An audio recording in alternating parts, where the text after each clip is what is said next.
একটা লোকের জানাজায় শরীক হওয়ার জন্য গেলাম। আমাদের সাথে রাসূলুল্লাহ সাল্লাল্লাহু আলাইহি ওয়াসাল্লাম ছিলেন। লোকটার জন্য কবর খোঁড়া হচ্ছিল। আমরা সবাই ওই পাশে গিয়ে বসলাম। নবীজি সাল্লাল্লাহু আলাইহি ওয়াসাল্লাম বসলেন। সবাই চুপ, নিশ্চুপ, একেবারে কারো মুখে কোনো কথা নাই। এমন ভাবে নিস্তব্ধতা, কেমন জানি আমাদের মাথার উপরে পাখি এসে বসে আছে। কিছু সময় পর রাসূলুল্লাহ সাল্লাল্লাহু আলাইহি ওয়াসাল্লাম বললেন, নিশ্চয়ই কবরের আযাব সত্য। তোমরা আল্লাহ তাআলার কাছ থেকে কবরের আযাব থেকে পানা চাও, মৃত্যুর যন্ত্রণা থেকে তোমরা আল্লাহ তাআলার কাছে পানা চাও। এরপরে নবীজি সাল্লাল্লাহু আলাইহি ওয়াসাল্লাম মুমিন বান্দার মৃত্যু সময়কালীন অবস্থা আর বদকারের মৃত্যুর সময়কালীন অবস্থাটা বর্ণনা করেন। নবীজি সাল্লাল্লাহু আলাইহি ওয়াসাল্লাম বলেন, যখন কোনো নেককার বান্দার মৃত্যুর সময় হয়ে যায়, যে সারাটা জীবন আল্লাহ তাআলার হুকুম আহকাম মেনে চলেছে, তার যখন মৃত্যুর সময় হয়ে যায়, নবীজি বলেন আসমান থেকে একদল সফেদ সাদা কাপড় পোশাক পরিহিত সুদর্শন চেহারা একদল ফেরেশতা জান্নাত থেকে কাফনের কাপড় নিয়ে লোকটার কাছে হাজির হয়ে যায়। এইবার ওই মৃত্যু পথযাত্রী আল্লাহর বান্দার দৃষ্টির সীমার ভিতরে তারা চলে আসে। ওই ফেরেশতাদের উপস্থিতি ওই আল্লাহর বান্দার টের পায়। এইবার ওই মৃত্যুর ফেরেশতারা ওই ব্যক্তির পাশে আসে আর বলতে থাকে, ও নেককার বান্দার রূহ, আল্লাহর রহমতের দিকে ধাবিত হও। মৃত্যুর ফেরেশতাও হাজির। নবীজি বলেন, ওই নেককার বান্দার রূহ এমন ভাবে তার দেহ থেকে বের হয়ে ফেরেশতাদের ওই জান্নাত থেকে আনা কাপড়ের মধ্যে চলে যায়। সাইয়্যিদুল আম্বিয়া, আশরাফুল আম্বিয়া, খাতামুল আম্বিয়া, বিশ্বনবী, শেষ নবী, শ্রেষ্ঠ নবী মুহাম্মদুর রাসূলুল্লাহ সাল্লাল্লাহু আলাইহি ওয়াসাল্লামের প্রতি। আপনারা এতক্ষণ পর্যন্ত খুবই গুরুত্বপূর্ণ কথা শ্রবণ করতেছিলেন, খুবই গুরুত্বপূর্ণ। হযরতকে আল্লাহ সুবহানাহু ওয়া তাআলা হযরতের ইলমে আমলে আরো বরকত আল্লাহ তাআলা দান করুক, সবাই বলি আমিন। তা যেহেতু 2 দিন ব্যাপী প্রোগ্রাম, আজকে প্রথম দিন, অলরেডি প্রায় 10:30 বাজে। আমি বেশি সময় আপনাদের কষ্ট দিব না, একেবারে অল্প সময়। প্রত্যেককেই মোটামুটি একটা বিষয় দেওয়া হয়েছে, আমাকেও একটা বিষয়ের আলোকে কথা বলতে বলা হয়েছে। ওই বিষয়কে সামনে রেখে পবিত্র কোরআনুল কারীমের একটা আয়াত ও রাসূল আকরাম সাল্লাল্লাহু আলাইহি ওয়াসাল্লামের অগণিত হাদিস থেকে একটা হাদিস পাঠ করেছি। আল্লাহ তাআলার কাছে তৌফিক চাই, আল্লাহ তাআলা এমন কিছু কথা আমাকে বলার তৌফিক দেন যেগুলো আমাদের সবার দুনিয়া এবং আখিরাতের জন্য কল্যাণকর হয়। সবাই আবারও বলি আমিন। এ দুনিয়াতে আমরা একেবারে অল্প সময় নিয়ে এ দুনিয়াতে আমরা অবস্থান করতেছি। এ দুনিয়া হলো একটা ঘাঁটি, একটা মঞ্জিল অথবা একটা স্টেশন। দুনিয়া একটা ঘাঁটি, মঞ্জিল বা স্টেশন, যেটাই বলেন না কেন, এই দুনিয়া নামক ঘাঁটি বা মঞ্জিলে আসার আগে আমরা আরো একটা মঞ্জিলে ছিলাম। দুনিয়া থেকে আবার স্থানান্তরিত হয়ে আরো কয়েকটা মঞ্জিল, আরো কয়েকটা ধাপ অতিক্রম করে আমরা আমাদের অনন্তকালের বাসস্থানের দিকে অগ্রসর হব, ঠিক কিনা? আমরা যেখানে আছি এটা কি আমাদের চিরকালের বাসস্থান নাকি একেবারে অল্প সময়ের বাসস্থান?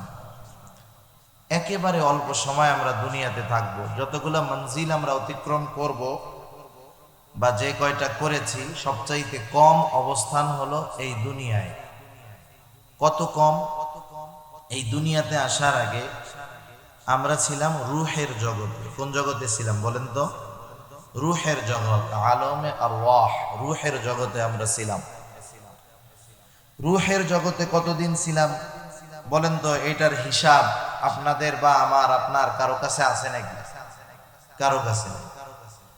আল্লাহ সুবহানাহু ওয়া তাআলা রাসূল আকরাম সাল্লাল্লাহু আলাইহি ওয়াসাল্লাম বলেন, আল্লাহ তাআলা হযরত আদম আলাইহিস সালাতু ওয়াস সালামকে বানিয়েছেন মাটি দিয়ে, আর আমাদেরকে আল্লাহ সুবহানাহু ওয়া তাআলা আদম আলাইহিস সালাম থেকে সৃষ্টি করেছেন। তার মানে যত মানুষ দুনিয়াতে এসেছে, চলে গেছে, আছে, কিয়ামত পর্যন্ত আসবে, সবার রূহ একত্রে আল্লাহ তাআলা আদম আলাইহিস সালামের পৃষ্ঠদেশ তথা পিঠ থেকে আল্লাহ তাআলা বের করেছেন। সুবহানাল্লাহ।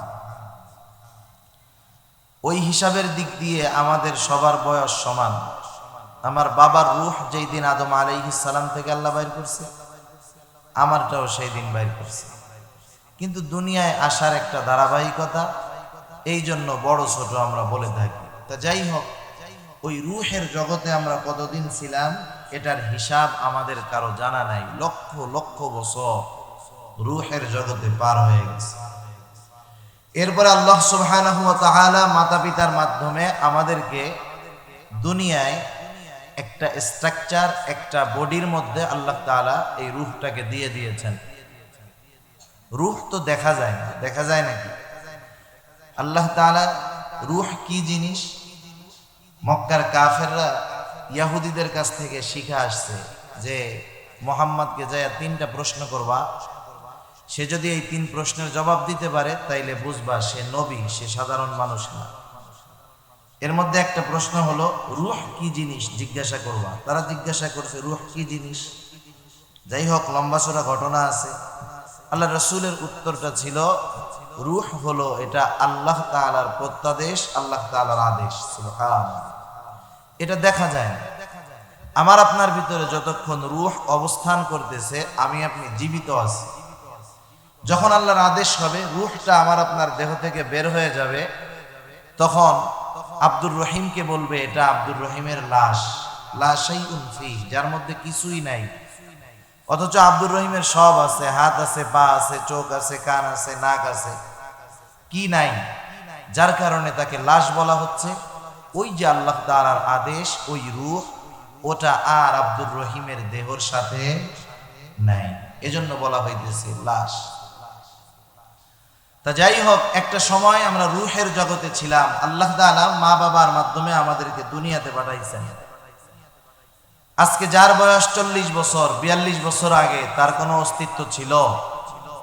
আজকে যেই সন্তানটার প্রতি এত মায়া, এত মহব্বত, এত ভালোবাসা, সেই সন্তানটা 10 বছরের সন্তান 8 বছর আগে দুনিয়াতে ছিল না।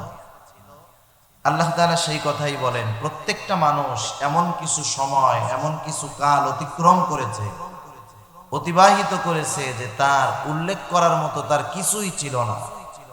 আল্লাহ তাআলা বলেন, হাল আতা আলাল ইনসানি হিনুম মিনাদ দাহরি লাম ইয়াকুন শাইআম মাযকুরা। আল্লাহ রাব্বুল আলামিন বলেন, মানুষ কি এমন কিছু সময় অতিক্রম করে নাই তার উল্লেখ করার মতো কিছুই ছিল না? তার মানে আল্লাহ তাআলা বলতে চান প্রত্যেকটা মানুষ এমন কিছু সময় অতিক্রম করেছে, লাম ইয়াকুন শাইআম মাযকুরা, উল্লেখ করার মতো তার কোনো কিছুই ছিল না। আল্লাহ রাব্বুল আলামিন মাতা পিতার নির্যাস থেকে আল্লাহ সুবহানাহু ওয়া তাআলা আমাদেরকে সৃষ্টি করেছেন। আল্লাহ তাআলা বলেন, ইন্না খলাকনাল ইনসানা মিন নুতফাতিন আমশাজ। মা বাবার স্পার্মের নির্যাস থেকে আল্লাহ তাআলা সৃষ্টি করেছেন। একবারে একসাথে যতটুকু স্পার্ম বের হয় অতটুকু থেকে আল্লাহ সৃষ্টি করেন নাই। একেবারে অতি ক্ষুদ্র একটা অংশ থেকে আল্লাহ তাআলা আমাকে আপনাকে সৃষ্টি করেছে। আল্লাহ তাআলা সেই কথাই বলেন, ইন্না খলাকনাল ইনসানা মিন নুতফাতিন আমশাজ। আল্লাহ রাব্বুল আলামিন যখন মায়ের রেহেমের মধ্যে পিতার শুক্রকীটটাকে পৌঁছায়া দিয়েছেন, যেটা মাইক্রোস্কোপ যন্ত্র দিয়েও সহজে ধরা যাইত না, এত ছোট, এত ক্ষুদ্র।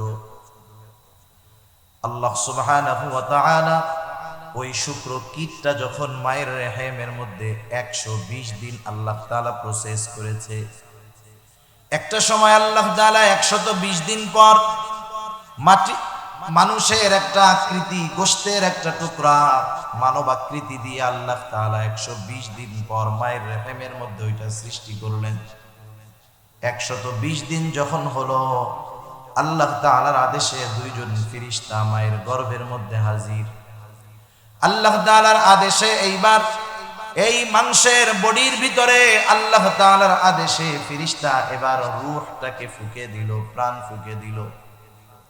120 দিন মায়ের গর্ভে ওই যে শুক্রকীট থেকে তৈরি হওয়া মাংসের দেহের মধ্যে যখন আল্লাহ তাআলার আদেশে রূহ ফুঁকে দেওয়া হলো, এইবার ওই মাংসের বডি, আমার আপনার এই বডিটা মায়ের গর্ভের ভিতরে নড়াচড়া শুরু করলো। মা এবার অনুধাবন করতে পারে, বুঝতে পারে যে আমার পেটের সন্তান নড়াচড়া শুরু করেছে।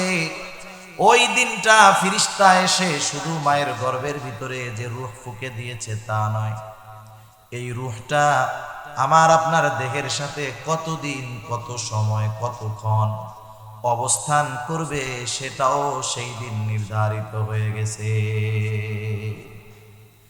রূহের সাথে দেহের সংযোগ এটা কতদিন থাকবে, মায়ের পেটের মধ্যে থাকা অবস্থায় ওইটা নির্ধারিত হয়ে গেছে। সেই হিসাবে আমার আপনার জন্মদিন বলা যায় ওই দিনটাকে, যেই দিন ফেরেশতা মায়ের গর্ভে আমার আপনার এই মাংসের বডির ভিতরে রূহ ফুঁকা দিছে, ওই দিনটা হিসাবে বলা যায় আমাদের জন্মদিন, ঠিক না? ওইটা হলো ম্যানুফ্যাকচারিং ডেট। এই যে বোতল দেখেন, বোতল প্যাকেটজাত বা বোতলজাত দ্রব্যাদি যখন আমরা কিনি, বোতলের গায়ে বা প্যাকেটের গায়ে কয়েকটা জিনিস লেখা থাকে। একটা লেখা থাকে উৎপাদনের তারিখ, আর একটা লেখা থাকে মেয়াদ, আর একটা লেখা থাকে মূল্য। আমার আপনার দেহের মধ্যে যখন রূহ ফুঁকে দিল, ওটা তো আমার আপনার উৎপাদনের তারিখ, সাথে সাথে মেয়াদটাও কিন্তু লাগায় দেওয়া হয়েছে। বোতলের গায়ে, প্যাকেটের গায়ে এক্সপায়ার ডেট, মেয়াদটা দেখা যায়, জানা যায়, কিন্তু আমার আপনার হায়াতের জিন্দেগিতে মেয়াদ কতদিন বলেন তো? দেখা যায় নাকি, জানা যায় নাকি? কেউ বলতে পারবে না দুনিয়ায় আমি আপনি কতক্ষণ থাকবো। এবার মায়ের পেটের ভিতরে আমরা প্রাণ পাইলাম। আল্লাহ রাব্বুল আলামিন অনেককে তো মায়ের পেটে প্রাণ দিয়া মায়ের পেটেই আবার রূহ নিয়ে যান। মৃত অবস্থায় সে দুনিয়াতে ভূমিষ্ঠ হয়, কেউ বা দুনিয়াতে ভূমিষ্ঠ হওয়ার অল্পক্ষণ পর মারা যায়। কেউ একদিন, 2 দিন, 10 দিন, 1 বছর, 2 বছর, 10 বছর, 20 বছর, 50, 60, 70 বছর হায়াত, 100 বছর বাঁচে, এমন লোকের সংখ্যা অনেক কম, নাই বললেই চলে। আমাদের বাংলাদেশের মানুষের সাদা স্বাভাবিক গড় হায়াত হলো 65 থেকে 70 বছর। মনে করেন 65 বছর এই রূহটা আমার আপনার দেহের সাথে থাকছে। যেই দিন তার মেয়াদ শেষ হয়ে গেছে, যখন তার মেয়াদটা শেষ হয়ে যায়, 1 মুহূর্ত আগেও রূহ দেহ থেকে আল্লাহ বের করেন না, 1 মুহূর্ত বিলম্ব করেন না। যখন এক্সপায়ার ডেট হয়ে যায়, মেয়াদ ফুরায় যায়, মালাকুল মউত সুস্থ থাকলেও হাজির হয়ে যায়। আবার যখন মেয়াদ ফুরায় না, অসুস্থ থাকলেও সে মরে না। আমরা মনে করি অসুস্থতা মনে হয় মানুষের মৃত্যুর কারণ, বিষয়টা এমন নয়। বর্তমান বিশ্বের যেই পরিসংখ্যান গবেষণা, স্বাভাবিক দৃষ্টিকোণ থেকে বৃদ্ধ মানুষের চাইতে যুবক যারা, এদের মৃত্যুর হার অনেক অনেক গুণ বেশি। তার মানে মূল কথা হলো সুস্থ থাক আর অসুস্থ থাক, হায়াত যদি থাকে অসুস্থ হলেও মরবে না, আর হায়াত যদি ফুরিয়ে যায়, পরিপূর্ণ সুস্থ যদি থাকে, দুনিয়ায় থাকতে পারবে না। সম্পর্ক হলো এক্সপায়ার ডেটের সাথে, মেয়াদ কতদিন ওইটার সাথে। আল্লাহ তাআলা বলেন, ফাইদা জাআ আজালুহুম লা ইস্তাখিরুনা সাআতান ওয়ালা ইস্তাকদিমুন। যখন নির্ধারিত সময় হাজির হয়ে যাবে, 1 মুহূর্ত আগেও হবে না, 1 মুহূর্ত বিলম্ব করা হবে না।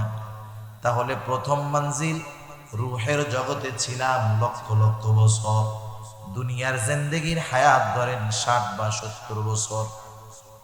মালাকুল মউত হাজির হবে, মৃত্যুর মাধ্যমে আমরা এই মঞ্জিল থেকে আরেক মঞ্জিলের দিকে যাব।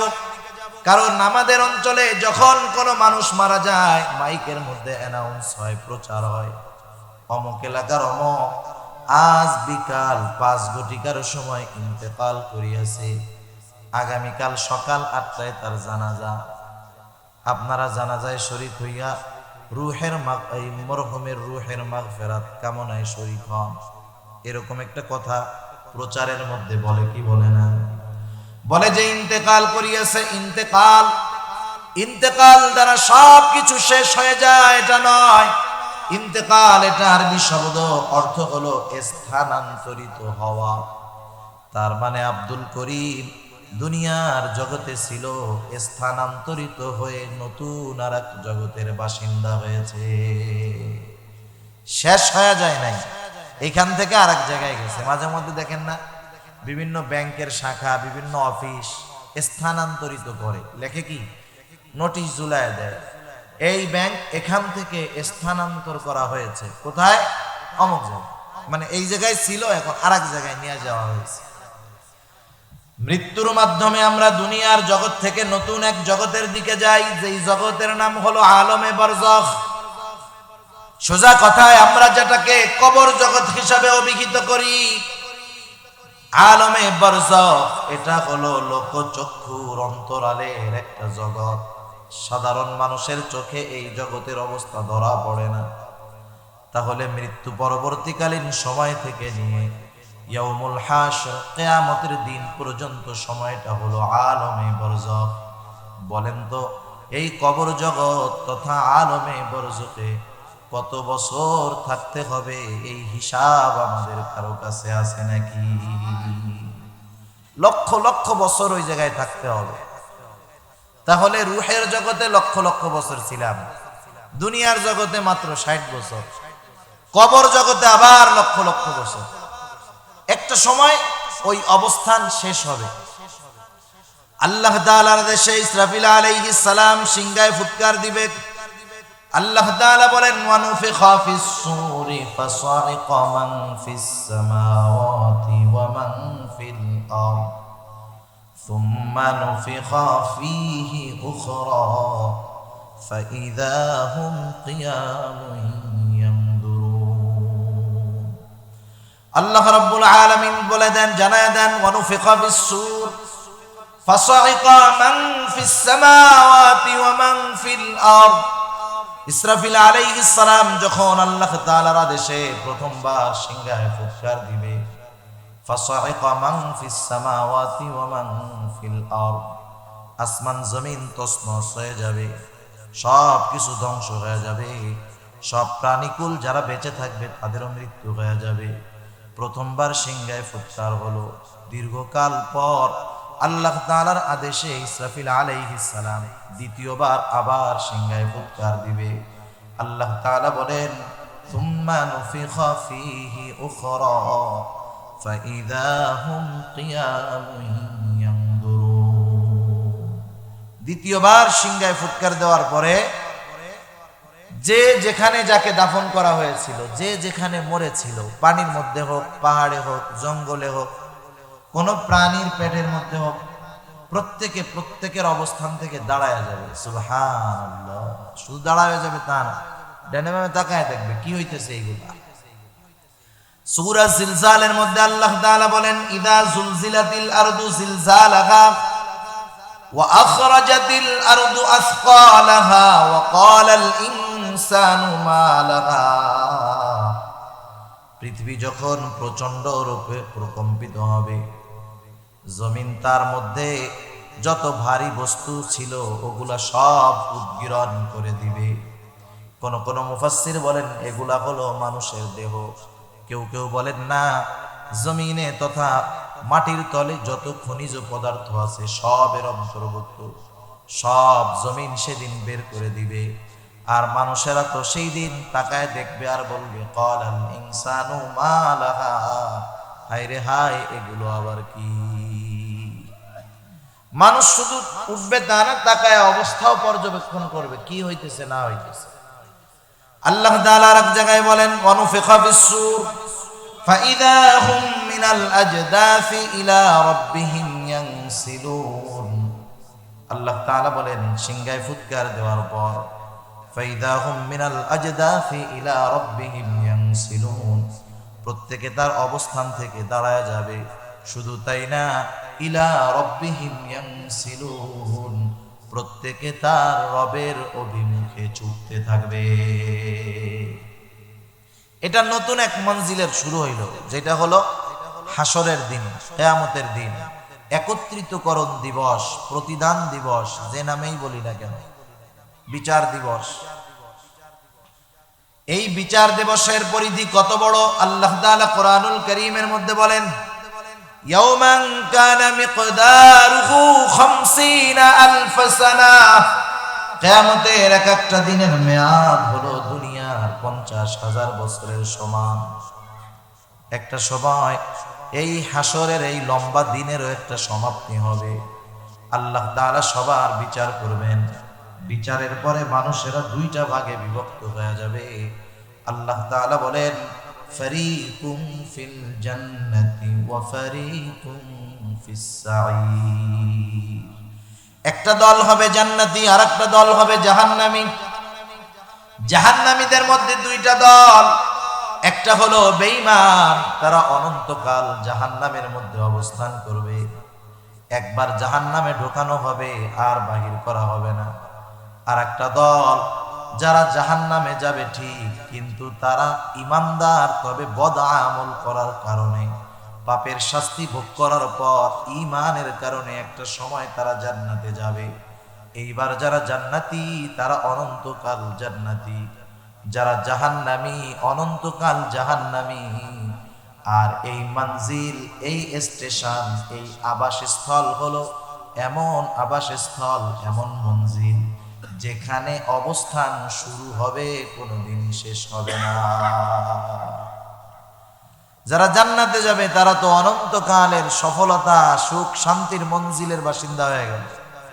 আর যারা বদকার, বেঈমান, যারা জাহান্নামী, তারা অনন্তকাল শাস্তির মধ্যে তাদের অবস্থান করতে হবে। এই যে মঞ্জিলগুলা, রূহের জগৎ, দুনিয়ার জগৎ, কবর জগৎ, হাসরের ময়দান, জান্নাত অথবা জাহান্নাম, বুঝে থাকলে বলেন সবচাইতে কম সময় আমরা কোন জায়গায় থাকি? একটু জোরে বলেন, কোথায়? দুনিয়া। দুনিয়ার সময়টা কম, কিন্তু দুনিয়ার সময়ের দাম সবচাইতে বেশি। কারণ যেই লোকটা দুনিয়ার 40-50 বছর এই সময়টার কাজে লাগাবে, সে অনন্তকাল সফলতার মালা গলায় পইরা জান্নাতের বাসিন্দা হয়ে যাবে। সুবহান। আর যেই লোকটা এই অল্প সময়ের দুনিয়াকে হেলায় ফেলায় কাটায় দিবে, তার ব্যর্থতা, অনন্তকাল তাকে শাস্তি ভোগ করতে হবে, জাহান্নামে থাকতে হবে। যে কথার জন্য এত কথা বলা, তার মানে এই দুনিয়া হলো একেবারে ক্ষণস্থায়ী একটা মঞ্জিল, একেবারে অল্প সময়ের একটা জায়গা। এই দুনিয়াতে কেউ অনন্তকাল থাকতে পারবে না। অবশ্যই অবশ্যই প্রত্যেককে মৃত্যুর মাধ্যমে অনন্তকালের পথের পথিক হওয়া লাগবে। কেউ আছে এরকম যে না, এই মৃত্যুর তো আমরা বিশ্বাস করি না? আছে কেউ এরকম? দেখেন, নাস্তিক, দিন ধর্ম বহুদূর, স্রষ্টাকে অস্বীকার করে, পরকাল অস্বীকার করে, সে প্রকৃতিকে তাদের খোদা, প্রভু বইলা মানে। এই ইসলাম বিদ্বেষী নাস্তিক ও মৃত্যুকে বিশ্বাস করতে বাধ্য হয়। এটা ইউনিভার্সাল ট্রু, চিরন্তন সত্য, সবাইকে মরতেই হবে। ঠিক কিনা বলেন? আমাকেও মরতে হবে, আপনাকেও মরতে হবে। এখন মৃত্যু যেহেতু সুনিশ্চিত, এই সুনিশ্চিত বিষয়ের জন্য আমাদের প্রস্তুতিটা তো খুব ভালো রকমের হওয়ার কথা ছিল, কিন্তু আমাদের এই সুনিশ্চিত যেই সংগঠিত হবে যেই মৃত্যু, এই বিষয়টার ব্যাপারে শয়তান আমাদেরকে বেশি গাফেল বানায় রাখে। এজন্য নবীজি বলেন, আকসিরু যিকরা হাদিমিল লাযযাত, তোমরা বেশি বেশি ওই জিনিসের স্মরণ করো যা সকল স্বাদকে বিনষ্ট করে দেয়।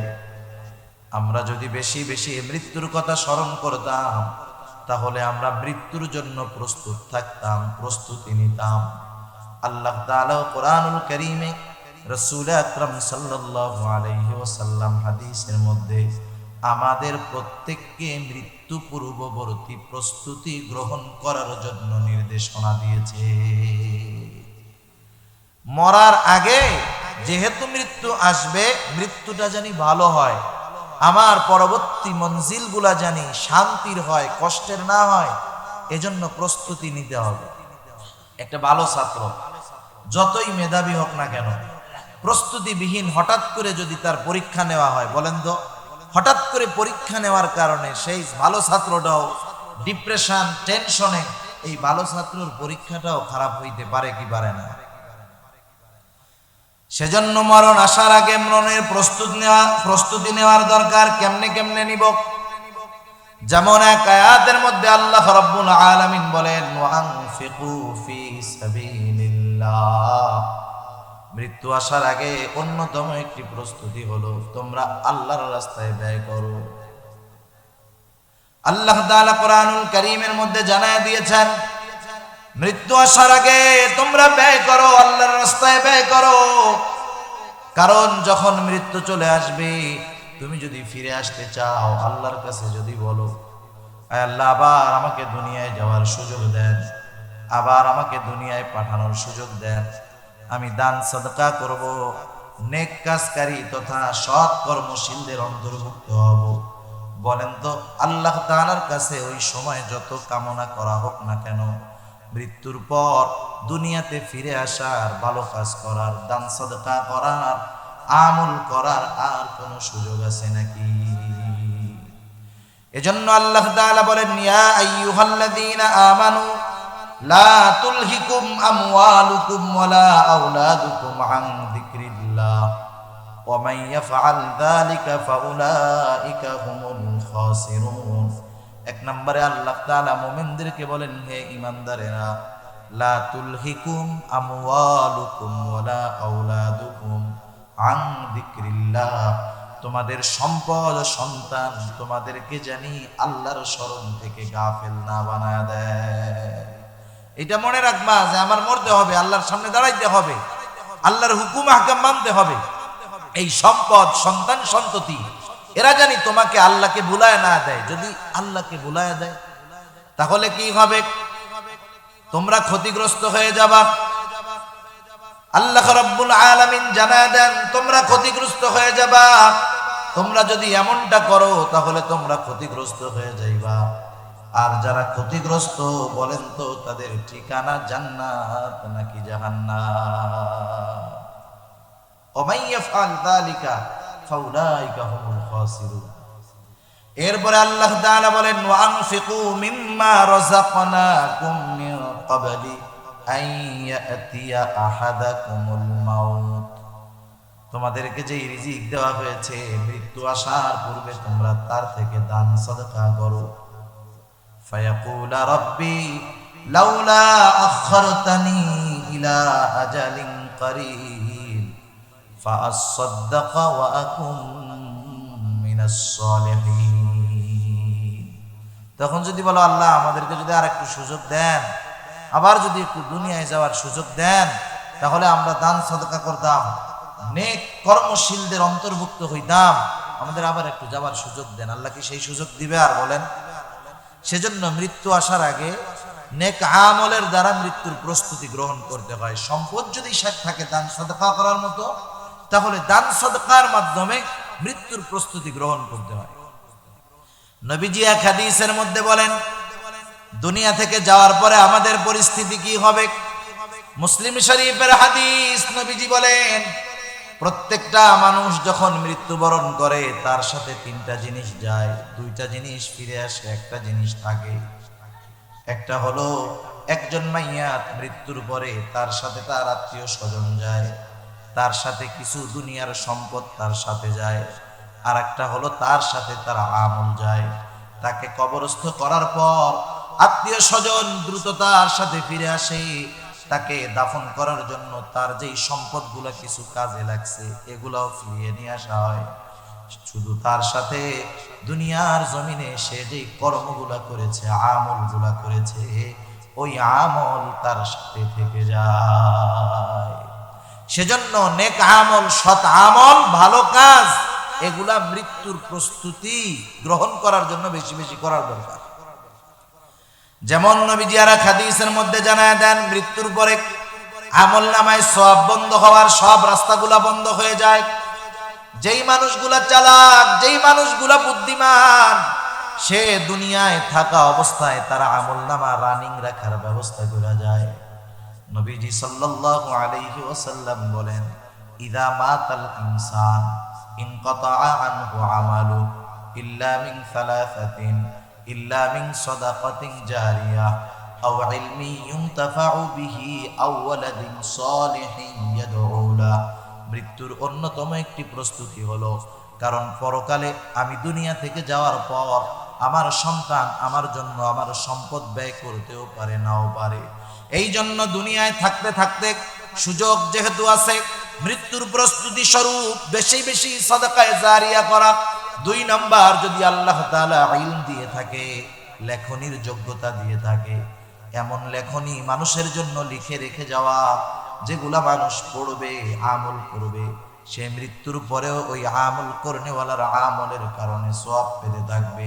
3 নাম্বার, মৃত্যুর প্রস্তুতির অন্যতম একটি কাজ হলো এমন সন্তান, তাকে সম্পদে পরিণত করা, সন্তানকে দিনদার বানানো, যাতে তার মৃত্যুর পরে সন্তান তার জন্য দোয়া করতে পারে।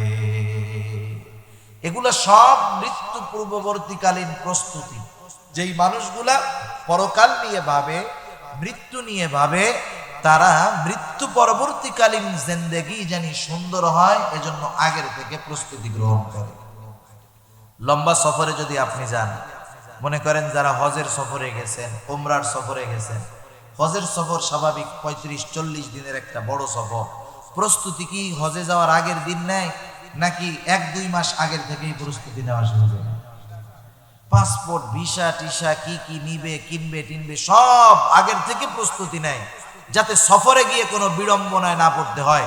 নাপা ট্যাবলেট, গ্যাসের ট্যাবলেট, আল্লাহ তাআলা অসুস্থ বানাবে কি বানাবে না তার তো কোনো খবর নাই, কিন্তু নাপা ট্যাবলেট, গ্যাসের ট্যাবলেট, ব্যথার ট্যাবলেট সব আগের থেকে ব্যাগের মধ্যে বইরে নিয়ে যায়। যদি ওই জায়গায় যদি একটু অসুবিধা হয়, গ্যাস্ট্রিক হয়, যদি হাঁটা চলা করতে গিয়ে যদি শরীরটা ব্যথা হয়, আগের থেকে আমরা দুনিয়ার কাজের প্রস্তুতি নেই। অথচ অনন্তকালের সফর, এই সফরের জন্য আমরা এই দুনিয়া থেকে প্রস্তুতি নেওয়ার কথা ছিল, আমরা প্রস্তুতি গ্রহণ করি না। আমরা যদি প্রস্তুতি গ্রহণ করি তাহলে কি হবে? তাহলে আমাদের সফরটা সুন্দর হবে, আসানের হবে। ঠিক কিনা বলেন? মৃত্যু থেকে নিয়েই ওই পরকালীন যাত্রার শুরু। যেই মানুষটা যথাযথভাবে মৃত্যুর প্রস্তুতি নেয়, তার মৃত্যু হয় সুন্দর। আর যেই মানুষটা পরকালীন প্রস্তুতি নেয় না, মৃত্যুর প্রস্তুতি নেয় না, তার মৃত্যুর সময়টাই শুরু হয়ে যায় কঠোরতা, কষ্টের। মুসনাদে আহমদের লম্বা একটা হাদিস, রাসূল আকরাম সাল্লাল্লাহু আলাইহি ওয়াসাল্লাম মানুষের অন্তিম মুহূর্তের অবস্থা এই হাদিসের মধ্যে বর্ণনা করেন। বারা ইবনে আযিব রাদিয়াল্লাহু তাআলা আনহু হতে বর্ণিত, তিনি বলেন, আমরা একদিন একটা জানাজায় গেলাম, একটা লোকের জানাজায় শরীক হওয়ার জন্য গেলাম। আমাদের সাথে রাসূলুল্লাহ সাল্লাল্লাহু আলাইহি ওয়াসাল্লাম ছিলেন।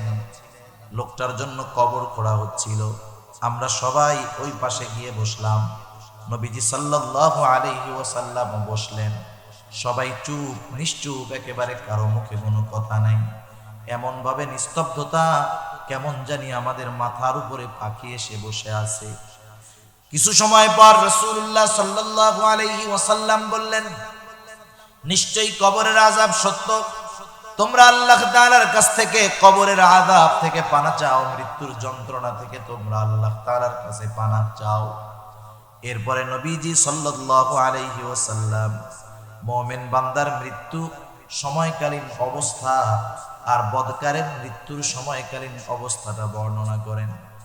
নবীজি সাল্লাল্লাহু আলাইহি ওয়াসাল্লাম বলেন, যখন কোনো নেককার বান্দার মৃত্যুর সময় হয়ে যায়, যে সারাটা জীবন আল্লাহ তাআলার হুকুম আহকাম মেনে চলেছে, তার যখন মৃত্যুর সময় হয়ে যায়, নবীজি বলেন, আসমান থেকে একদল সফেদ সাদা কাপড় পোশাক পরিহিত সুদর্শন চেহারা একদল ফেরেশতা জান্নাত থেকে কাফনের কাপড় নিয়ে লোকটার কাছে হাজির হয়ে যায়। এইবার ওই মৃত্যু পথযাত্রী আল্লাহর বান্দার দৃষ্টির সীমার ভিতরে তারা চলে আসে। ওই ফেরেশতাদের উপস্থিতি ওই আল্লাহর বান্দা টের পায়। এইবার ওই মৃত্যুর ফেরেশতারা ওই ব্যক্তির পাশে আসে আর বলতে থাকে, ও নেককার বান্দার রূহ, আল্লাহর রহমতের দিকে ধাবিত হও। মৃত্যুর ফেরেশতাও হাজির।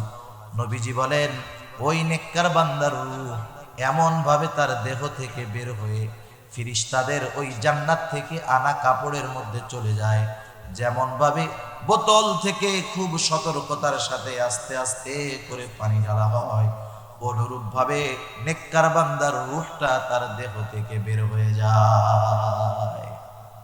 এখন কথা হইল, তাহলে নেককার বান্দা এরা কি মরার সময় কষ্ট হয় না? মরার সময় তো কষ্ট হওয়ার কথা। আপনারা জেনে থাকবেন 1-1.5 বছর আগে একটা মেশিন আবিষ্কার করছিল, কোন দেশ জানি, যে এই মেশিনে যদি কেউ মরে তার মৃত্যুর যন্ত্রণা হবে না। একটা মেশিন আবিষ্কার করছে, এই মেশিনের মধ্যে যদি কেউ মরে তার মৃত্যুর যন্ত্রণা হবে না। আচ্ছা বলেন তো, মৃত্যুর যন্ত্রণা হলো কি হলো না, এটা কি তাজা মানুষ সাক্ষী দিলে বিশ্বাস করা যাবে? এখন আমার প্রশ্ন হইল, কোন আল্লাহর বান্দা ওইটার মধ্যে মরার পরে বলছে আমি ওই মেশিনে মরছি, আমার মরার কোনো কষ্ট হয় না? এসব হলো ভাউতাবাজি আর ফাঁকিবাজি। আল্লাহ তাআলা কোরআনুল কারীমের মধ্যে বলেন, ওয়াজাআত সাকরাতুল মাউতি বিল হক, মাউতের যন্ত্রণা যে আসবে হবে এটা সত্য, কোনো সন্দেহ নাই। মুমিন বান্দারও মৃত্যুর যন্ত্রণা হয়, কষ্ট হয়, কিন্তু সে অনুধাবন করতে পারে না। স্বাভাবিক কয়েকটা উপমা দিলে বুঝতে সহজ হবে। যখন কাউকে অপারেশন করা হয়, অপারেশন করার আগে যখন অ্যানেস্থেসিয়া দেওয়া হয়, যেই জায়গায় কাটা হবে, ছেঁড়া হবে, ফাড়া হবে, ওই জায়গাটা যখন অবশ বানানো হয়, এইবার ডাক্তার যখন অস্ত্রোপচার করেন, কাটেন, বলেন তো লোকটা টের পায় নাকি? তার ব্যথা কিন্তু হয়, ওই জায়গাটা অবশ হওয়ার কারণে সে ওইটা কি পায় না, টের পায় না। কিন্তু যখন ওই অ্যানেস্থেসিয়ার প্রভাব চলে যায় তখন সে বুঝতে পারে যে এবার ব্যথা শুরু হয়েছে। যাক, এটা একটা গেল। আরেকটা হলো, এখন তো খাতনা করানোর জন্য আমরা ডাক্তারের কাছে নিয়ে যাই, এখন কত আধুনিক সিস্টেম আছে, কসমেটিক সার্জারি আছে, কোনো ব্যথাই লাগে না, রক্তপাতবিহীন। আমাদের সময় এই সিস্টেম ছিল না। আমাদের এলাকায় যারা এই খাতনা দিত এদেরকে বলতো হাজেম। আপনাদের এদিকে কি বলে, হাজাম না হাজেম? হাজেম। যেই এলাকায় হাজেম রে দেখা যাইতো, ওই এলাকার যেই পোলাপান খাতনা নেয় নাই সব এলাকা ছাড়া, বাড়ি ছাড়া। তখন তো আর ইনজেকশন ছিল না, কেমনে করতো? একটারে ধরছে জোর টোর কইরা, কারণ ওটারে মুসলমানি দিতে হবে, চাচা দাদা নানা সব দাওয়াইয়া মানে ওরে খুঁজা টুইজা চোর ধরার মতো আইনা এবার ওরে দাঁড়া করে হাজেমর সাথে। ও তো কান্নাকাটি করতেছে, হাজেমর সাথে খুব মজার মজার কথা কইতো, যা খাবার খাওয়াইতো, ওর সাথে মজা করতে করতে একটা ভাব হয়ে যাইতো ওর সাথে। এক সময় বলতে, এই তোর না বলে অনেক শক্তি, ব্যথা ট্যাথা লাগে নাকি ঘুষি দিলে? পোলাপান তো, না আমার ব্যথা লাগে না, এগুলো চিমটি দিচ্ছি, ব্যথা লাগে না, এর চেয়ে বেশি জোরে দিলে ব্যথা লাগবে না, চোখ বন্ধ করে তো চিমটি দেয়। এরকম করতে করতে কোন সময় ও খাতনা দিয়া কাইটা তেনা বেচানো শেষ, ও টেরো পায় না। অথচ বলেন কাটছে, এটা ব্যথা লাগার কথা না? কেন লাগে নাই জানেন? কারণ ওর মেন্টালিটি যেটা, ওর মন যেটা, ওইটাকে হাজেম নিয়ন্ত্রণ করে ফেলছে। ওইটার দিকে ওর আর নজর নাই, ওর নজর এখন ওই লোকের সাথে, যে আমি ওর সাথে কথা কইতেছি, ব্যথা পাওয়া যাবে না, ওর কাছে হারা যাবে না। এই ফাঁকে কিন্তু কাজ কমপ্লিট। বলেন তো, ওর ব্যথা লাগছে কিন্তু ও টের পায় নাই কেন? কারণ তো ওর মেধা চিন্তা তখন আরেক দিকে ঘুরাই দেওয়া হয়েছে। মুমিন বান্দার যখন মৃত্যুর সময় হয়, মৃত্যুর যন্ত্রণা তারও হয়, কিন্তু এই মৃত্যুর যন্ত্রণা অনুধাবন না হওয়ার কারণ হলো, আল্লাহ তাআলা বলেন, ইন্নাল্লাযীনা ক্বালু রাব্বুনাল্লাহু সুম্মা ইসতাকামু তাতানাজ্জালু আলাইহিমুল মালায়েকা আল্লা তাখাফু ওয়া লা তাহজানু ওয়া আবশিরু বিল জান্নাতিল্লাতী কুনতুম তুআদুন। আল্লাহ তাআলা বলেন, নিশ্চয়ই যারা বলে আমাদের রব আল্লাহ, এই মানুষগুলা যখন তাদের এই কথার উপরে ইস্তেকামতের উপরে থাকে, সুম্মা ইসতাকামু, আল্লাহকে রব বলে স্বীকার করলে যা করতে হয় সব কিছু করে, যা ছাড়তে হয় সব কিছু ছাড়ে।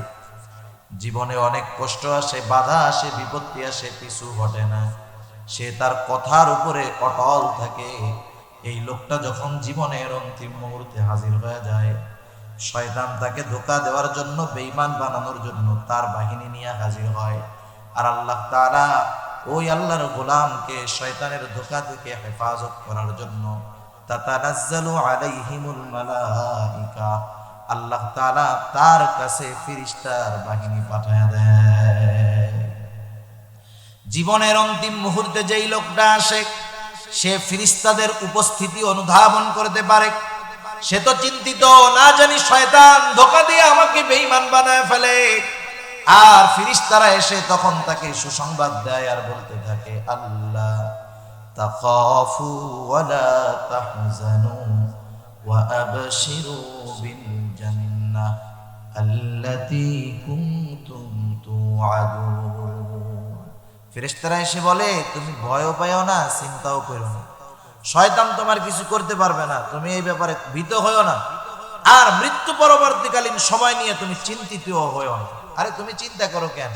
আল্লাহ তাআলার পক্ষ থেকে তোমার জন্য তো জান্নাতের সুসংবাদ নিয়ে আসছি। সুবহানাল্লাহ।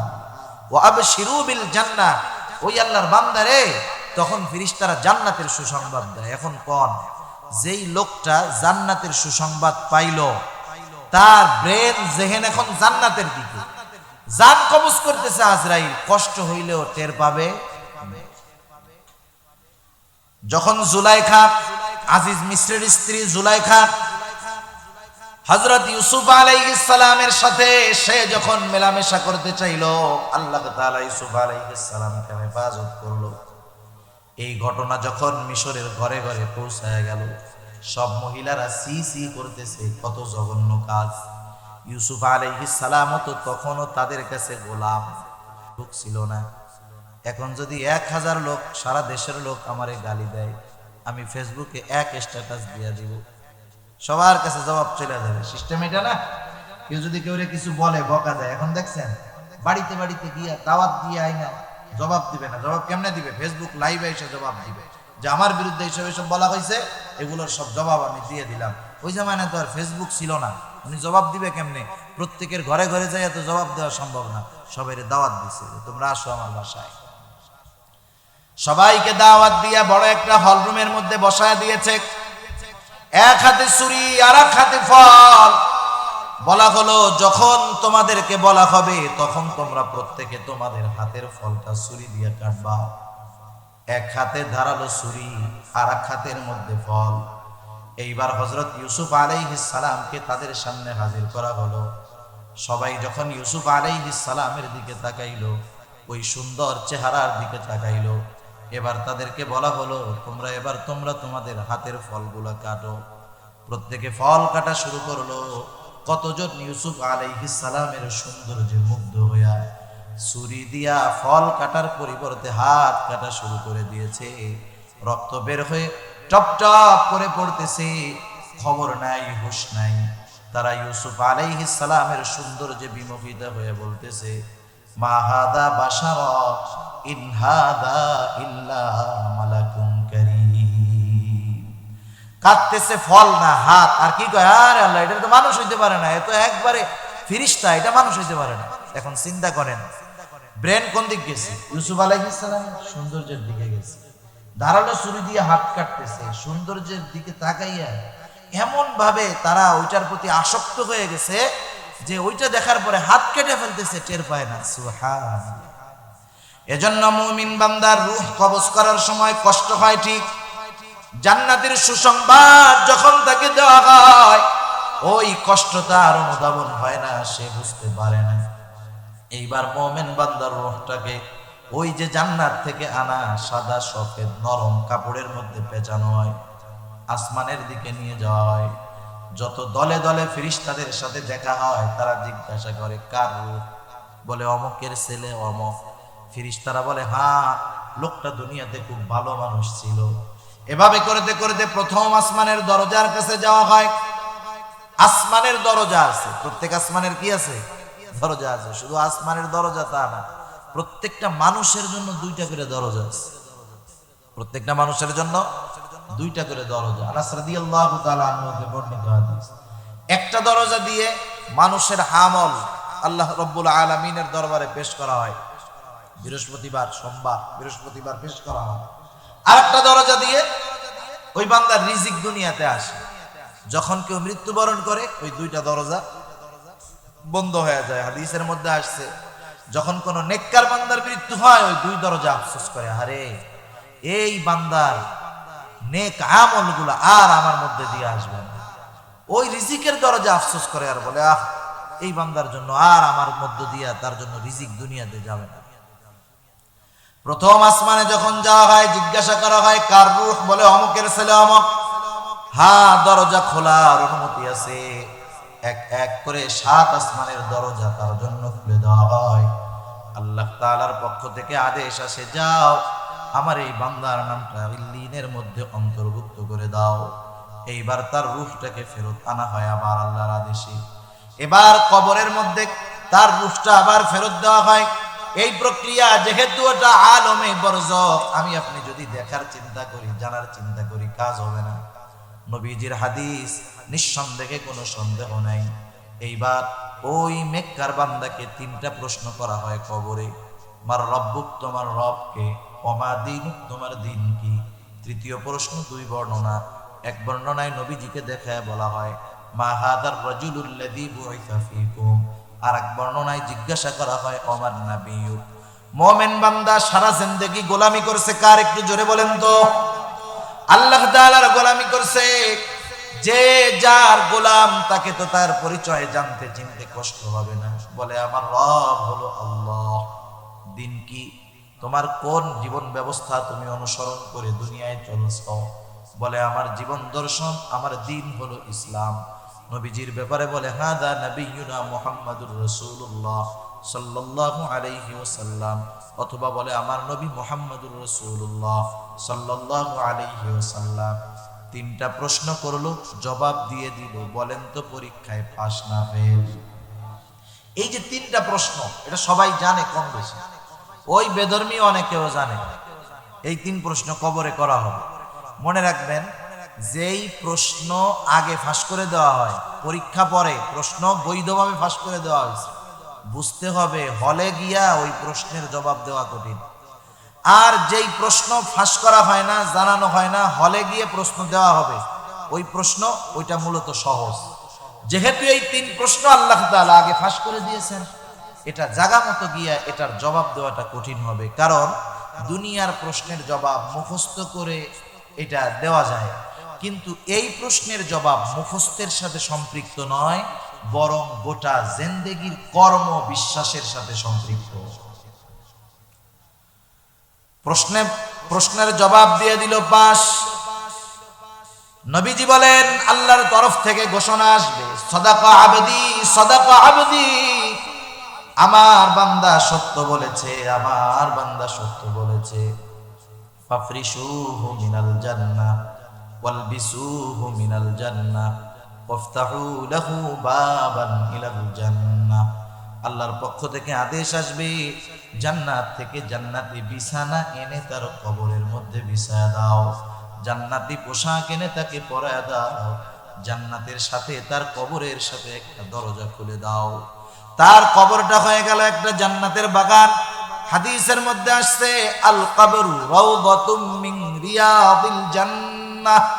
কারো কবর হয়ে যাবে জান্নাতের একটা বাগান, আর কারো কবর হবে জাহান্নামের একটা গর্ত।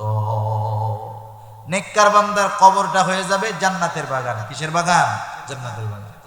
হাদিসের মধ্যে আসছে এবার ফেরেশতারা বলবে নাম কাদাউমাতিল আরুস, তুমি ঘুমাও নতুন দুলা যেমনে ঘুমায়। যখন নতুন কাউকে বিবাহ দেওয়া হয়, ওই ছেলেটা যদি শ্বশুর বাড়িতে যায় দরজা আটকে যখন ঘুমায়, ছোট বাচ্চা কাচ্চাও যদি দরজার সামনে এসে একটু চেঁচামেচি করে, শাশুড়ি কি কয়, এই চোর চোর চোর। আপনাদের এলাকায় কি বলে মেয়ের স্বামীরে? জামাই। হ্যাঁ, এই জামাই ঘুমাইতেছে, ডিস্টার্ব দিস না, যা যা। আশেপাশের কেউ যদি জামাই বাবুর একটু দেখতে আসে, যে হয় হোক, বলে এখন জামাই ঘুমাইতেছে, উঠুক, এরপরে দেখা সাক্ষাৎ করো। মানে জামাইয়ের ঘুমে জানি কোনো ডিস্টার্ব না হয়, এই প্রচেষ্টা ওই শ্বশুর বাড়ির লোকজন ঠিক মতোই করে, ঠিক কিনা বলেন? ফেরেশতারা বলবে নাম কানাউমাতিল আরুস, তুমি ঘুমাও যেমন করে নতুন দুলা ঘুমায়। শুধু তাই না, নবীজি বলেন তার কবরকে এত দূর বিস্তৃত করে দেওয়া হবে, যতদূর পর্যন্ত তার দৃষ্টি সীমা যায়। শুধু তাই না, লম্বা সফর, এখানে তাকে একা রাখা হবে না। সে হঠাৎ দেখবে একটা সুন্দর সুদর্শন অপরিচিত একজন লোক তার দিকে আসতেছে। তাকে জিজ্ঞাসা করবে, কে হে আগন্তুক, তোমারে তো চিনলাম না। এইবার ওই সুদর্শন লোকটা বলবে, তুমি কি আমাকে চিনতে পারো নাই? আমি হলাম তোমার দুনিয়ার নেক আমল আল্লাহ তাআলা সুন্দর আকৃতি দিয়ে তোমার কাছে পাঠিয়ে দিয়েছে। তুমি চিন্তা করো না, আমি তোমাকে জান্নাত পর্যন্ত না পৌঁছায়া তোমার থেকে পৃথক হব না। এবার সে আল্লাহর কাছে কামনা করবে, হায় রে আল্লাহ, আপনি তাড়াতাড়ি কিয়ামত কায়েম করেন, যতদ্রুত সম্ভব আপনি আমাকে আমার সর্বশেষ মঞ্জিলে যাওয়ার ব্যবস্থা করে দেন। সে কামনা করবে যে তাড়াতাড়ি কিয়ামত হোক। আর যেটা বদকার, তার অবস্থা কি হবে? তার কাছে একদল রুক্ষ চেহারার, কুৎসিত ভয়ানক চেহারার একদল ফেরেশতা খসখসে মোটা সালার কাপড়ের মতো কাপড় নিয়ে হাজির হবে। এইবার তাদেরকে দেখাই ওই মৃত্যু পথযাত্রী বদকারের অবস্থা খারাপ হয়ে যাবে। চিৎকার করবে, চোখ গুলা ফেটে বের হয়ে আসতে যাইবে, বিভৎস চিৎকার করবে। এরকম যদি আপনাদের নজরে পড়ে থাকে, দেখে থাকবেন, অনেক আছে এরকম। চিৎকার করতে থাকবে। ওই ফেরেশতারা এসে বলবে, পাপিষ্ঠর রূহ, আল্লাহ তাআলার ক্রোধ, আল্লাহ তাআলার গজব, আল্লাহ তাআলার গোসার দিকে ধাবিত হ। সে তো বাইর হইতে চাবে না, সারা দেহের মধ্যে ছুটাছুটি করবে। নবীজি সাল্লাল্লাহু আলাইহি ওয়াসাল্লাম বলেন, ফেরেশতারা জোর করে তার দেহ থেকে রূহটাকে টেনে বের করবে, যেমন করে শিকের মধ্য থেকে সিদ্ধ গোশতকে টেনে টুকরো টুকরো করে বের করা হয়। ওই রকম ভাবে বদকার ব্যক্তির রূহ তার দেহ থেকে জোর করে টেনে বের করা হবে। আরেকটা বর্ণনার মধ্যে আসছে, যদি একটা তাজা ছাগল তার চামড়াটাকে ছিলে ফেলা হয়, ওই জীবিত ছাগলের যত কষ্ট হয়, একজন বদকারের মৃত্যুর সময় তার চাইতে আরো বেশি কষ্ট তার হয়। আল্লাহ রাসূল সাল্লাল্লাহু আলাইহি ওয়াসাল্লাম বলেন, এরপরে তার ওই রূহটাকে গন্ধ কাপড়ে পেঁচায় আসমানের দিকে নিয়ে যাওয়া হবে। দলে দলে ফেরেশতারা জিজ্ঞাসা করবে, কার রূহ? বলবে, অমুকের ছিল অমুক। বলে, লোকটা ভালো ছিল না মন্দ ছিল? আসমানের দরজায় যাওয়া হবে, তার জন্য আসমানের দরজা খোলা হবে না। আল্লাহ তাআলা বলেন, লা তুফাত্তাহু লাহুম আবওয়াবুস সামা, যারা বদকার তাদের জন্য আসমানের দরজা খোলা হবে না। আল্লাহ তাআলার পক্ষ থেকে আদেশ আসবে, যাও, এর নামটা সিজ্জিনের মধ্যে অন্তর্ভুক্ত করে দাও। এবার তার দেহতে রূহটা ফেরায় দেওয়া হবে। প্রশ্ন শুরু হবে। দুইজন ফেরেশতা তার কাছে যখন এই প্রশ্ন উত্তরের জন্য যাবে, তাদেরকে দেখে সে ভীত হয়ে যাবে। তাকে প্রশ্ন করবে, মার রাব্বুক ওয়া মা দীনুক। নবীকে দেখায় বলবে, মা হাদার রাজুলুল্লাযী বুইসা ফীকুম। সে প্রত্যেক প্রশ্নের জবাবে বলবে, লা আদরি, আমি কিছুই জানি না, কিছুই জানি না। ভয়ে শেষ, উত্তর দিতে পারবে না। আল্লাহ তাআলার পক্ষ থেকে ঘোষণা আসবে, কাযাবা আবদি, কাযাবা আবদি, ফাফরিশুহু মিনান নার ওয়ালবিসুহু মিনান নার ওয়াফতাহু লাহু বাবান ইলান নার। নবীজি বলেন, আল্লাহর পক্ষ থেকে ঘোষণা আসবে, আমার এই বান্দা মিথ্যা বলেছে, মিথ্যা বলেছে। জাহান্নাম থেকে আগুনের বিছানা এনে তার কবরে বিছায় দাও, আগুনের পোশাক এনে তারে পরায় দাও, জাহান্নামের সাথে তার কবরের সাথে একটা দরজা খুলে দাও, তার কবরটা হয়ে যাবে হুফরাতুম মিন হুফারিন নার, জাহান্নামের গর্ত সমূহের থেকে একটা গর্তের মতো হয়ে যাবে, কবরটা হয়ে যাবে জাহান্নামের গর্ত। নবীজি বলেন, তার কবরটাকে এত সংকীর্ণ করা হবে, দুই দিকের মাটি তাকে এত জোরে চাপ দিবে যে তার এক পাজরের হাড় অপর পাজরের মধ্যে ঢুকে যাবে। এমনিই তো চলতে থাকবে আযাব আর কষ্ট। সে দেখবে একজন একেবারে খারাপ চেহারার, বিভৎস চেহারার একজন তার কাছে আসতেছে, এমনিই তো কষ্ট, পরে দেখা কষ্টটা আরো বেড়ে যাবে। বলবে, তুমি কে? তোমারে তো আগে কোনোদিন দেখি নাই। বলবে আমি হলাম দুনিয়ায় তোমার সেই বদ আমল যেগুলা তুমি করছো, তুমি যতই বিরক্ত হও না কেন আমি তোমার থেকে আলাদা হব না, তোমাকে জাহান্নাম পর্যন্ত পৌঁছায়া তোমার থেকে আমি আলাদা হব। এইভাবে তার কবরের মধ্যে বিভিন্ন প্রকারের শাস্তি হতে থাকবে। নবীজি বলেন তার কবরের মধ্যে এমন একজন ফেরেশতাকে নিযুক্ত করে দেওয়া হবে যে হবে বধির, যে কানে শোনে না, চোখে দেখে না, হাতুড়ি দিয়ে এত জোরে তাকে আঘাত করবে 70 হাত মাটির নিচে চলে যাবে, বিভৎস চিৎকার করতে থাকবে। নবীজি বলেন মানুষ এবং জিন ছাড়া তার চিৎকারের আওয়াজ অন্যান্য প্রাণীরা শুনতে পাবে।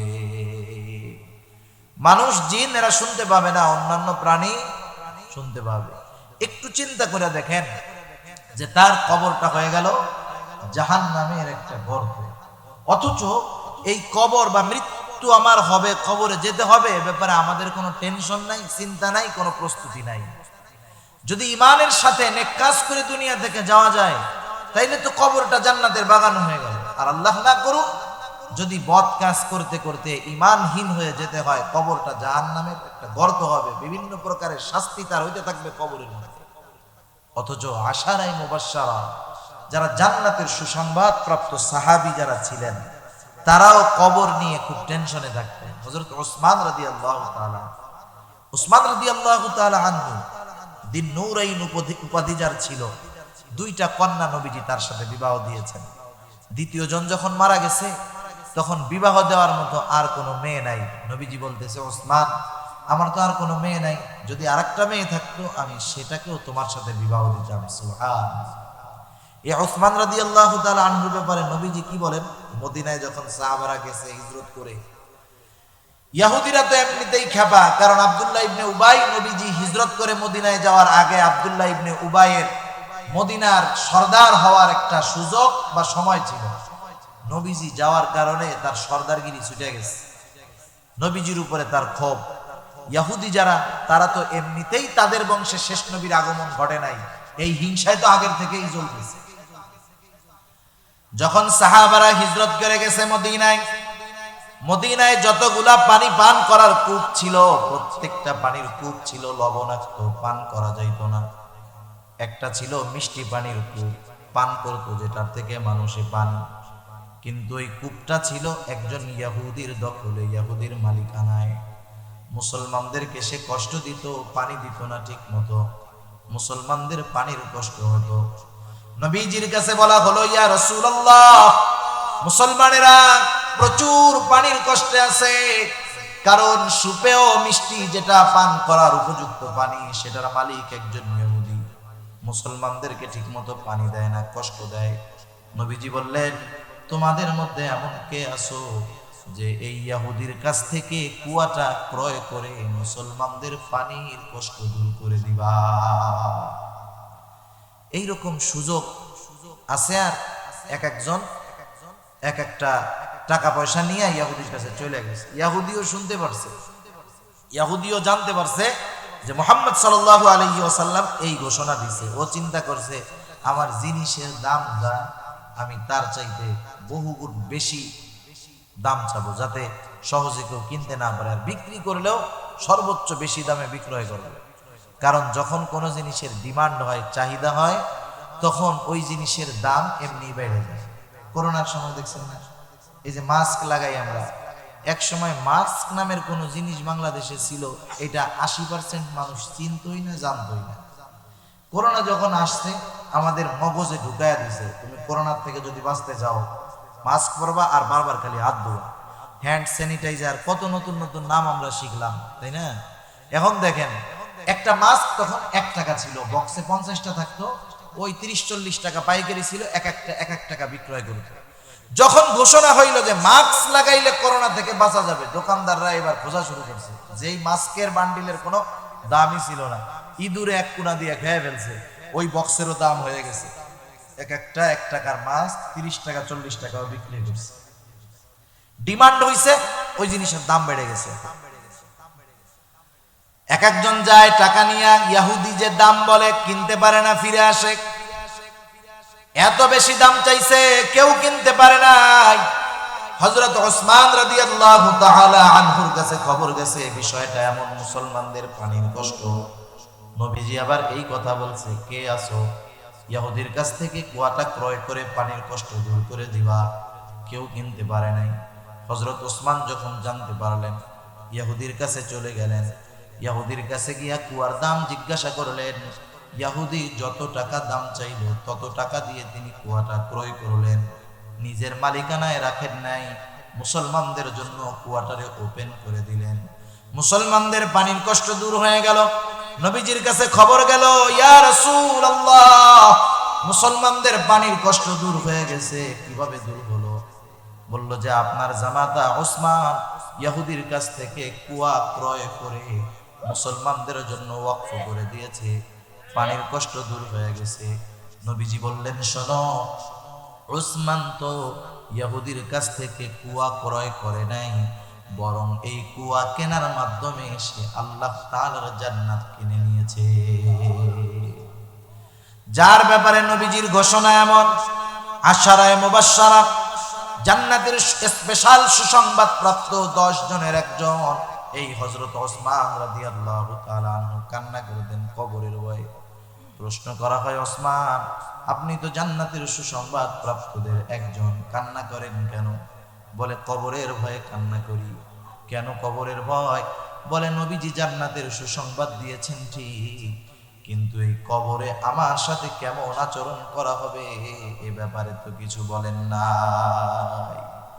নবীজি এ ব্যাপারে তো কিছু বলেন নাই। এই চিন্তা করে সাহাবায়ে কেরামও কান্না করতেন, ভয়ের উপরে থাকতেন। কিন্তু আমাদের পরিস্থিতি কি? আমরা মৃত্যুকেই ভুলে যাইতে বসছি। সেজন্য বেশি বেশি মৃত্যুর কথা স্মরণ করার দরকার। মৃত্যুটা যদি আসানের সাথে হয়, আমার মৃত্যু থেকে নিয়ে জিনিসগুলা যত ভালো হবে, পরকাল আমার জন্য তত সহজ হবে। কবরটা জান্নাতের বাগান হবে। আর যদি আল্লাহ না করুন মৃত্যু যন্ত্রণার মাধ্যমে দিয়ে খারাপ মৃত্যুর মাধ্যমে শুরু হয়, কবরটাই জাহান্নামের একটা গর্ত হয়ে যাবে। অনেক রকমের শাস্তি হবে। জাহান্নামী যারা, কবরে যাদের আযাব হবে, ওই আযাবের তীব্রতা এত বেশি হবে, ওরা চিন্তা করবে এর চাইতে বেশি আযাব আর কিছুতেই হইতে পারে না। ওরা আল্লাহর কাছে বলবে, তাড়াতাড়ি কিয়ামত কায়েম করেন, যা হয় হবে এরপরে। এই চিন্তা করবে যে কবরেই মনে হয় বেশি আযাব হইতেছে। প্রত্যেকটা অবস্থানে মনে হবে এই জায়গায় সবচাইতে বেশি কঠোর।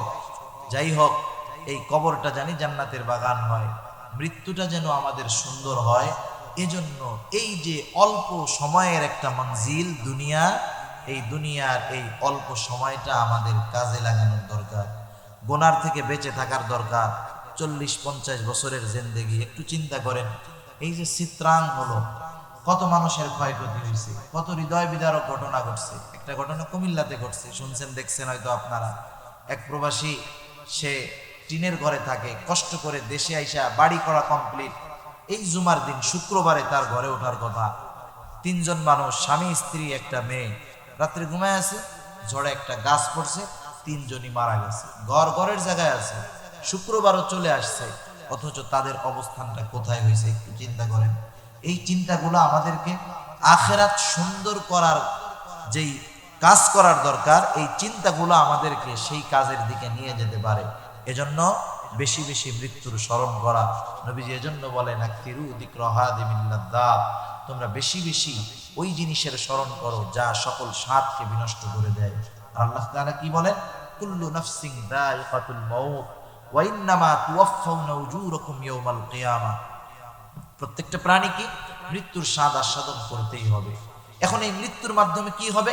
মৃত্যুর মাধ্যমে আমাদেরকে আমাদের দুনিয়ার জগতের আমলের প্রতিদান দেওয়ার যেই জায়গা, ওই দিকে নিয়ে যাওয়া হবে। এজন্য আল্লাহ তাআলা বলেন, ওয়া ইন্নামা তুওয়াফাউনা উজুরাকুম ইয়াওমাল কিয়ামাহ, কিয়ামতের দিন প্রত্যেককে তার আমলের পরিপূর্ণ প্রতিদান দেওয়া হবে।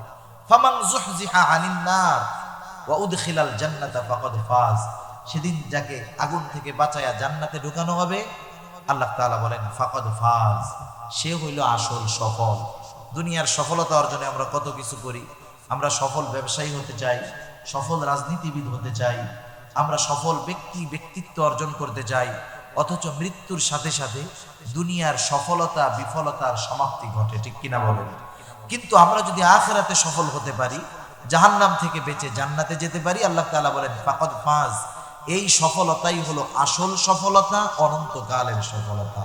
এরপর আল্লাহ তাআলা বলেন ওমাল হায়াতুদ দুনিয়া ইল্লা মাতাউল গুরুর, দুনিয়ার এই বিষয়টা কি? ওমাল হায়াতুদ দুনিয়া, দুনিয়ার জিন্দেগি মাতাউল গুরুর, একেবারে ধোকার সামগ্রী, ধোকার সামগ্রী। এখন তো বাচ্চা কাচ্চা ছোট যারা, এরাও মোবাইল নিয়ে খেলাধুলা করে, কিন্তু আমরা যখন ছোট স্কুল থেকে আসার পরে কি করতাম, আপনাদের এলাকায় কি করতো জানি না, আমরা কি করতাম, পাটখড়ি ছিলেন আপনারা, পাটখড়ি, এই পাটখড়ি দিয়ে আমরা ঘর বানাইতাম, সুন্দর মতো ঘর বানাইতাম, কলার পাতার ছাউনি দিতাম, বেড়া দিতাম, সুন্দর ঘর হইতো, দরজা বানাইতাম। যখন সন্ধ্যা হতো আজান দিত, আব্বা আম্মা এসে ডাক দিতেন, এই এখন বাসায় এসে আজান দিচ্ছে। সাথে সাথে যাওয়ার সময় ওই 1 ঘন্টা ধরে কষ্ট করে ঘরটা বানানো, একটা লাথি মেরে ওটার ভেঙে আমরা চলে যেতাম। দেখেন এই যে খেলতামাশার ঘর, দুনিয়াটা ওই রকম মাতাউল গুরুর, একেবারে ধোকার এক সামগ্রী। এই ধোকায় যদি আমরা পড়ে যাই তাহলে ফাইসা যাব। দুনিয়ার মধ্যে থাকতে হবে বাইন মাছের মতো, আমাদের এলাকায় বলে আর কি বাইন মাছ, ওর গায়ে কোনো সময় কাদা লাগে না, ও কাদার মধ্যে থাকে কিন্তু মাগার ওর গায়ে কোনো সময় কাদা লাগে না। দুনিয়াতে আমরা যদি ওরকম থাকতে পারি, সম্পদ হালাল পথে উপার্জন করি, অসুবিধা নাই, যাকাত দিচ্ছি, সমস্যা নাই, কিন্তু সম্পদ অর্জন করতে গিয়ে ওই যে আল্লাহ তাআলাকে ভোলা যাবে না, তাহলে শয়তান এই সুযোগে আমাদের মূল মাকসাদ, মূল গন্তব্যের সফলতাকে ভুলাইয়া দিবে, আর আমরা ব্যর্থদের তালিকায় চলে যেতে পারি। এজন্য আমরা মৃত্যুকে বেশি বেশি স্মরণ করব। আল্লাহ সুবহানাহু ওয়া তাআলা যা কিছু আলোচনা হলো আমাদের প্রত্যেককে